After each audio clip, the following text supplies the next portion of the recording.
Jahazi TV.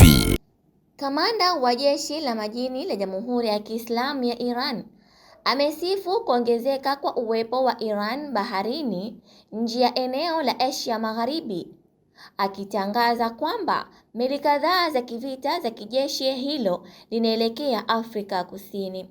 Akizungumza katika mkutano wa maulama ulioandaliwa na jeshi la majini Jumapili, Admeri Shahram Iran alisema Jamhuri ya Kiislamu ni miongoni mwa wachangiaji wakuu wa usalama wa baharini katika eneo na kwengineko. Kutumwa kwa vikosi hivyo kunadhihirisha utegemezi unaokuwa wa kijeshi hilo kwa uwezo wa ndani, uzoefu wa kiutendaji wa kuvuka maeneo na uwepo endelevu katika maji ya wazi. Kwa mujibu wa kamanda huyo, moja ya vikosi hivyo limepewa jukumu la kushindikiza meli za kibiashara, huku kikosi kazi cha 103 kikitarajiwa kushiriki katika mazoezi ya pamoja ya majini na nchi wanachama wa BRICS.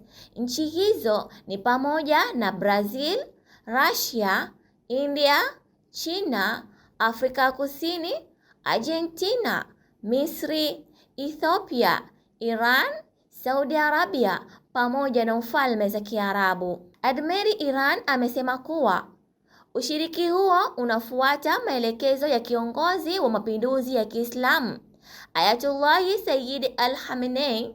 Aidha, aliongoza kuwa nafasi ya Iran katika nyanja za baharini imejengwa kwa uthabiti na jeshi la majini limekuwa ni miongoni mwa wahusika wenyewe kuwashawishi katika usalama wa baharini ndani na eneo la nje yake.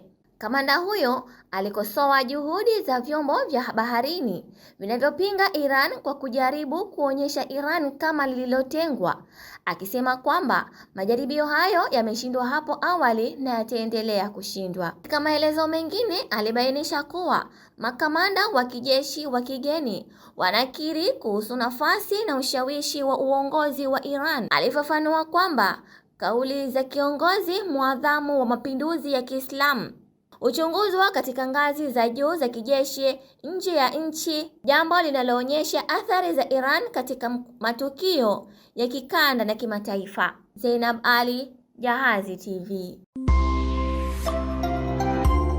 Jahazi TV.